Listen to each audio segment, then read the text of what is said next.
इसलिए मुझे पढ़ना लिखना और अर्थव्यवस्था के काम पेश आते हैं, परंतु उसमें भी मैं अभी संपूर्णतः योग्य नहीं हूँ। अब मेरा बचपन अभी तक गया नहीं है और आपने तो मुझे मालवा जैसा विशाल साम्राज्य की नॉलेज दी है, और वो भी सिर्फ एक ही दृष्टि में। शिव के इस नन्हे पुजारन को तो शिव में लिखे सभी मंत्र भी नहीं आते। फिर आपने ऐसा क्या देखा मंदिर में कि सहसा मुझे अपने पुत्र वधु के रूप में स्वीकार कर लिया? एक नन्ही अहिल्या के मन में इतने प्रश्न। पुत्री, बिन परखे तो हम भोजन भी नहीं करते, तो आपको अपने पुत्र वधु स्वीकार करने से पहले क्या हमने नहीं सोचा होगा? स्त्री या पुरुष एक व्यक्ति का वास्तविक आचरण तब सामने आता है जब उसके समीप कोई भी ऐसा ना हो जिसके समक्ष उसे कुछ प्रस्तुत करना पड़े। मैं मराठा पेशवा बाजीराव प्रथम की सेना का कमांडर और मालवा का शासक मल्हार राव होलकर पुणे जाते समय चौंडी में रुका हुआ और जलपान ग्रहण करते समय समीप के ही मंदिर में शिव आरती का प्रसाद ग्रहण करते वक्त भीड़ में खड़ी एक नन्ही सी बालिका को एकटक देख रहा।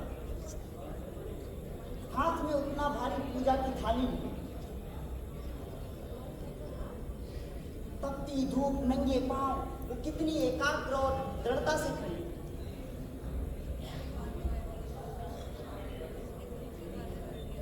और पूरे एक पहर बाद जब वो मंदिर से बाहर पंचामृत लेकर निकली तो उसने देखा कि कैसे एक 3 पुरुष प्यास के कारण उसके सामने गिर गए, लेकिन वहां पर उपस्थित किसी भी व्यक्ति ने उसकी ओर देखा तक नहीं। पर उस नन्ही सी शिव पुजारी ने उस प्यासे को पानी पिलाया और उस नन्ही पुजारी की ये दया भाव को देखकर मेरे आंखों में आंसू उमड़ आए। पुत्री, जो व्यक्ति अपने हिस्से में आए अमृत को त्याग कर दान कर दे उसे संत कहते हैं। तुम संत हो अहिल्या, तुम संत हो। और मेरा पुत्र सौभाग्यशाली जिसे तुम्हारे जैसी धर्मपत्नी प्राप्त।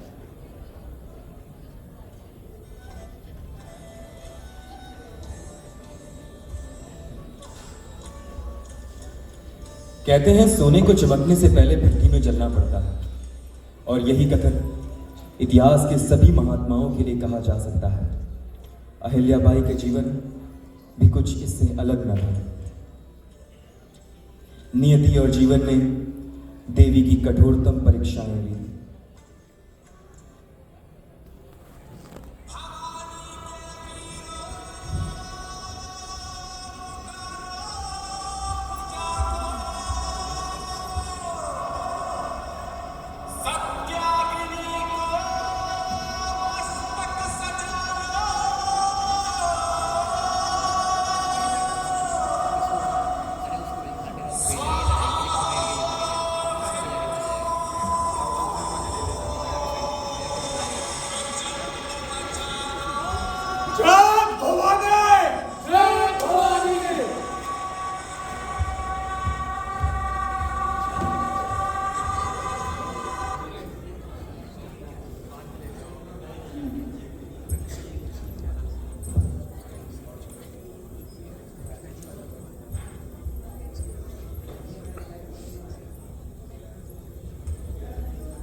वो विजय होंगे, अवश्य विजय होंगे। जब तक मैं उनकी सुरक्षा का सुलभ समाचार नहीं सुन लेती, मैं जल का एक बूंद भी ग्रहण नहीं करूंगी।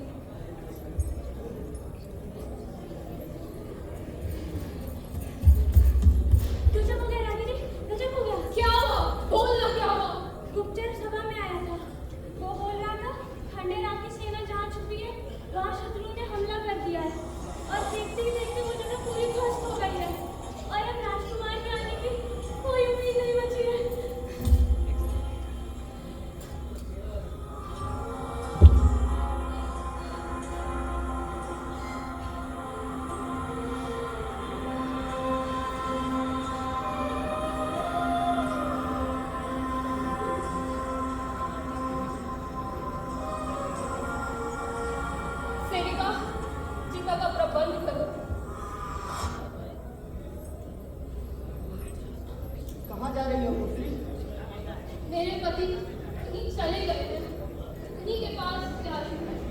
तुम्हारे पति इस दुनिया से बहुत दूर जा चुके हैं। अब तुम उन तक नहीं पहुंच पाओगी। ये पति पत्नी के बीच की बात है पिताश्री, आपको इस पे बोलने का कोई अधिकार नहीं। जब मेरा उनसे विवाह हुआ था, मैंने उनसे वचन लिया था कि जिंदगी भर उनका साथ निभाऊंगी। अब जब साथ निभाने का समय आ गया है, मुझे उनके पास जाना ही होगा। और मैं, तुम तो पुत्री सती होकर मेरे पति पुत्र के पास पहुंच जाओ, लेकिन ये वृद्ध पिता ये कहाँ जाए? वो वृद्ध पिता जिसकी लाठी बस अभी टूटी है, अब क्या उसको सहारा देने वाला इकलौता कंधा भी चला जाए? हालांकि मेरे में इतना साहस कहाँ कि मैं आपको रोक सकूं, पर कृपा करिए विचार बदल दो और इस संकल्प की गांठ बांध ली है तो पहले मुझे चिता पर बैठ जाने दो, बैठ जाने दो।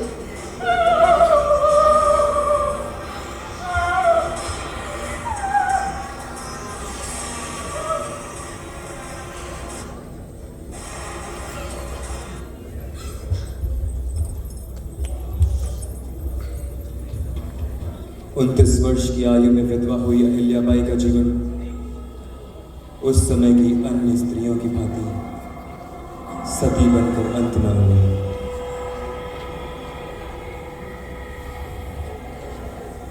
लोग कहते हैं शायद यही शिव की इच्छा थी। शायद शिव ने अहिल्याबाई को जीवित रखने से कुछ पहले से सोच कर रखा था।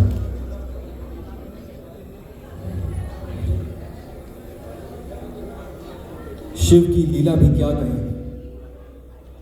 वो पुरुष, वो स्त्री जो जीवित रहने की भीख मांगता है, उसको अकारण बुला लेते हैं, और वो स्त्री जो पति की मृत्यु के बाद सब कुछ खोकर सारी दुनिया भुलाकर मरने की भीख मांग रही थी, उसको उसके पिता ने सती बनने से रोक लिया।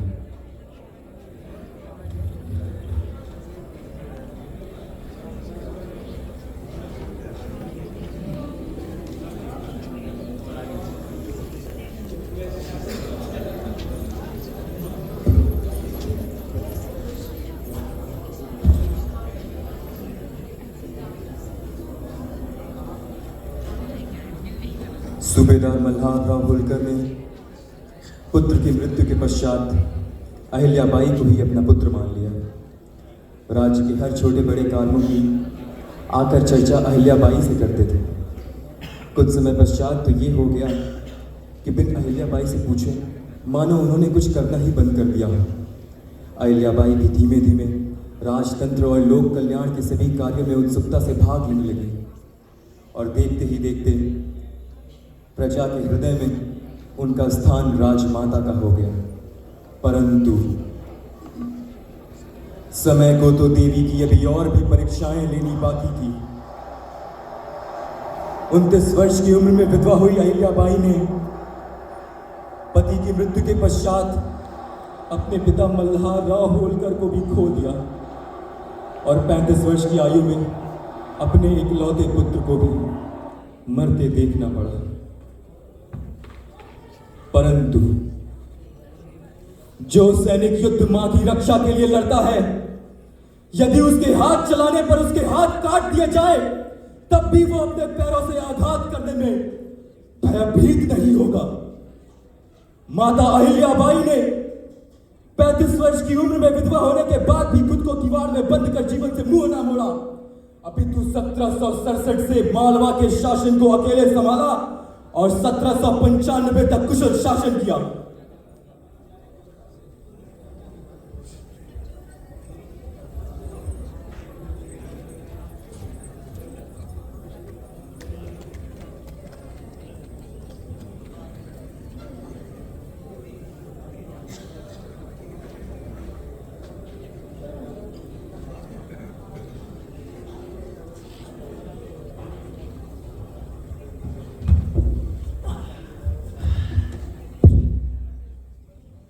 जब से राजमाता ने महेश्वर तख्त की स्थापना की है,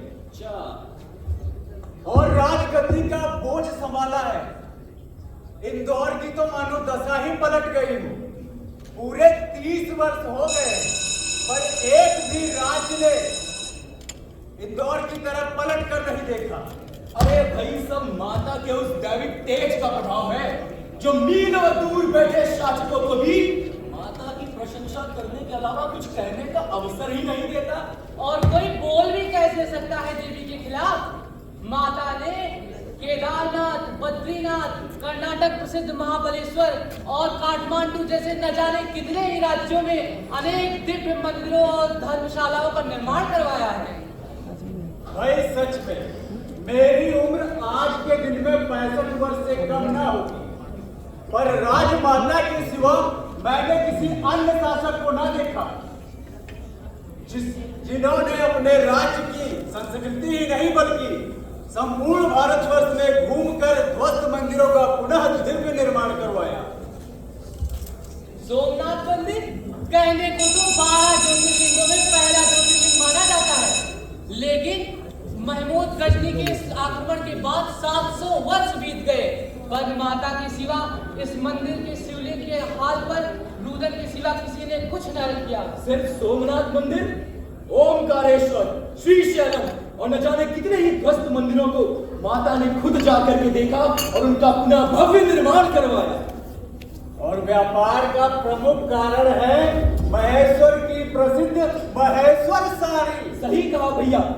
पहले अपने इस इंदौर को ही देख लो, कहाँ पहले ठेठ गवई क्षेत्र हुआ करता था और माता ने जब से माहेश्वर साड़ी की कला सिखाई, देख लो आज देश विदेश से कितने ही गोरे आते हैं और यहाँ पे व्यापार की उन्नति बढ़ती जा रही है। और तो और माता ने महेश्वरी साड़ी की निर्माण कला सैकड़ों स्त्रियों को सिखाया। हाँ, और उनके गृहस्थ जीवन में आगे बढ़कर 4 पैसे कमाने योग्य बनाया। नहीं कहा भैया।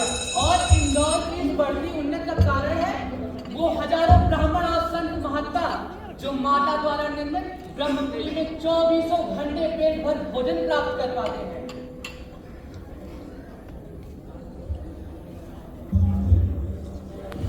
को भी क्या कहे भैया, जिस माता ने लाखों स्त्रियों, लाखों पुरुषों के हृदयों में प्रसन्नता भर दी, उसी माता के जीवन में गुना सभी प्रियजनों को खो दिया। शिव की लीला भी क्या है।